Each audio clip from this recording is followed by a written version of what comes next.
అయ్యో మిరప పంట అంతా గాలిపోయింది కదా.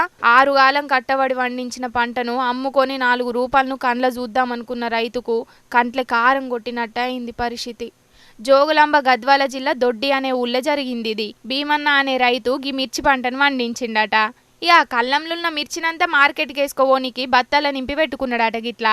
ఇక మరి అన్నకు పంట బగ్గ వండే వరకు ఎవల కండ్లల్లో నిప్పులు పోసుకున్నారో ఏందో గాని బత్తాలకు నిప్పు పెట్టిపోయిండ్రట. ఇంటికి వచ్చే వరకు కళ్ళంలున్న బత్తాలన్నీ తలగబడే వరకు మస్తు పరిశాన్ అయిందట రైతన్న. ఇక చుట్టుముట్టోళ్ళని పిలిచి మంటలు నార్పిండ్లు గాని గప్పటికే 10 క్వింటాల మీదనే మిర్చి అంతా కాలిపోయిందట. ఎండనక వాననక 6 కాలం తిప్పలు పడి పంటలు వండితే గీ తిరగ వేసిండ్రని మస్తు ఏడ్చుకుంటా బాధ నెల్లబోసుకున్నారు పాపం. ఒక పక్కనేమో పంటలకు గిట్టుబాటు ధర సక్కగా లేదని రైతులు బాధపడుతుంటే మీదికెంచి కొందరు ఓర్వకుంటా అలా కండ్లల్ల నిప్పులు పోసుకొని రైతులను గీ తిరగ గోసబెట్టబట్టే కదా పాపం.